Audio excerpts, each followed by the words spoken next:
Hey traders, this is Cousin Vinny coming to you on March the 23rd with a tutorial on becoming a better disciplined trader.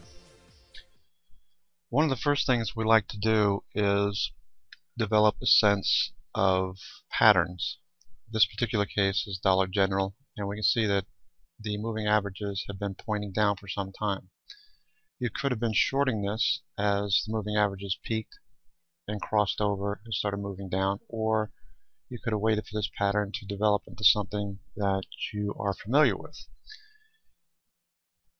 With respect to some traders, many like an inverted head and shoulders pattern, which after watching these pivots, one can see that we put in a head here, or what we thought might be a head, and a shoulder here,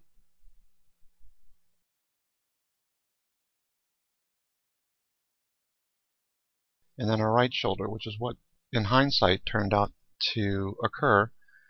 But the point being is that you need to start drawing a sense of patterns, also incorporating the moving averages and a sense of where things might break out, entry levels, and so forth. Now if we overlay this with stochastic, we can see the areas where we had buy signals anticipating these lows. Now if you had been looking at this stochastic being oversold and embedded, this would have been the pivot that you'd been looking at prior to the head finally being put in.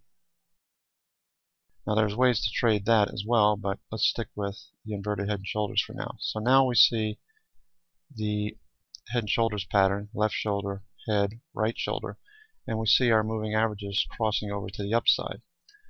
So now we're only going to be taking trades to the long side when, one, we either pull back to a trend line like we did here, or when we pull back to a moving average. In this case, the 20 period is right here.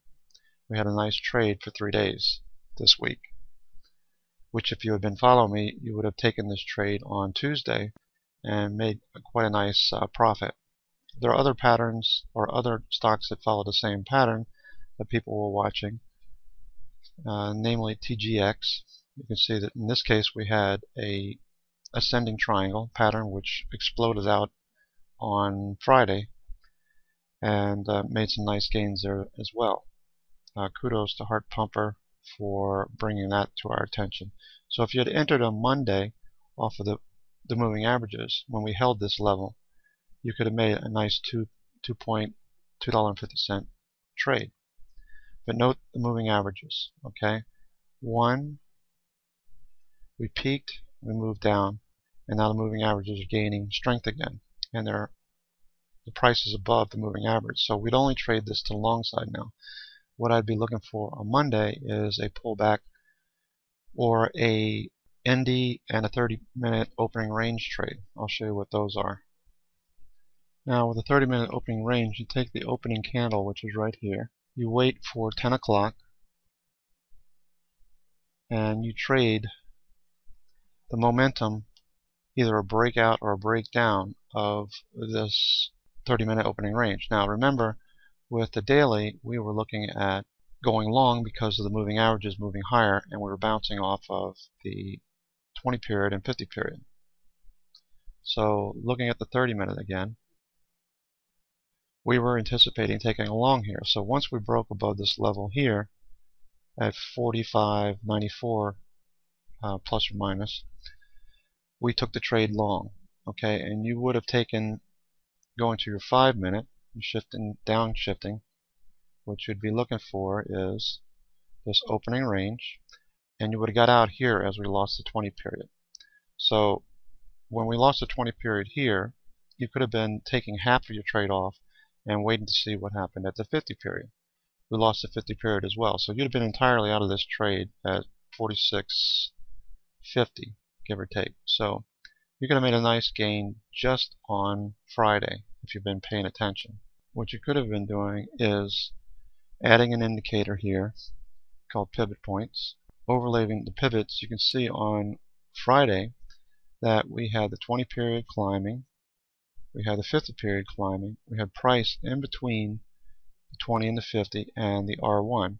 Now this coincided nicely with a breakout of the 30-minute opening range. Now if we look,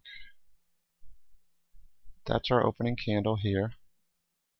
So that's our low. And that's our closing candle there. So that's our high.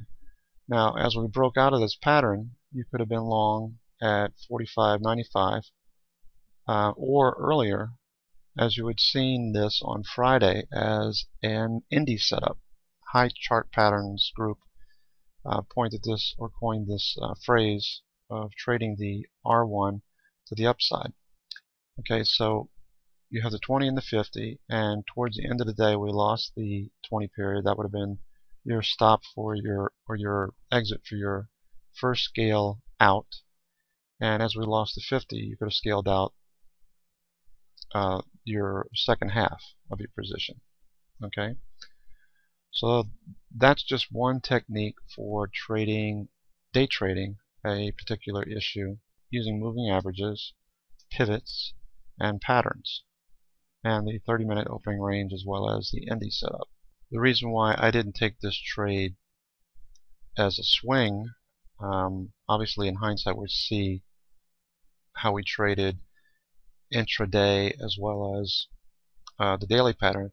The reason why I wasn't doing swing trades is because as the market got up to these highs that we saw in the S&P 500, the action became very choppy. So I was only interested in taking scalps for the most part during the trading of the last week or so. Actually 2 weeks, because we've been moving sideways for the most part, and we're watching our 20 and 50 period moving higher. We can see the pivots from where we broke out, where we moved low here, held off the 200 period, came up, put a pivot in here in February, and established point and figure. So this is another technique to use when trading, when you are interested in where my targets might be or where I might take profits, and for looking for targets into the future, 1618, 127 extension, and the 100 from these two pivots. The reason why I say you can use different tools is many traders use different techniques. Some use Fibonacci, some use moving averages, some use stochastics, some use a combination of those. There's many different tools you can use in your toolbox, and if you're not familiar with a lot of them, you can always go to my site, theclosingprint.com, and you can review some of the techniques that I cover there. I also have a blog that you can check out. It's the same address, theclosingprint.com, cb_blog, and make sure you use caps here. For some reason that link doesn't work if you use lowercase. So looking at the site, let me just show you where this information is. You can go to the Education tab, Technical Analysis, and look at the different techniques that you can use, as well as the chart patterns and trader tips. You can use strategies, which is where I cover 30-minute opening range. Down here at the bottom, you can see tutorials, which is where I cover techniques that I use on a daily basis when scalping or swinging a position. Okay? So I hope this helps. This is part one of becoming a better trader. I intend to post a few other techniques in the near future. But in the meantime, try using some of these techniques in your trading going forward, using paper trading technique, and see what your take a note of your trades, your entries and exits, and start to perfect your own trading so that you can make money at this if you need to do this as a business or if you just like to do this part-time. Okay? Take care, and if you'd like, come over and check us out at Day Trader Bootcamp, where you can take a 2-week free trial. You can come and meet the traders in the room. This is GTO. He's the boss hog of the room. He's a very talented trader, and you won't regret coming and checking out the 2-week free trial. Okay? Take care. We'll see you in the room on Monday.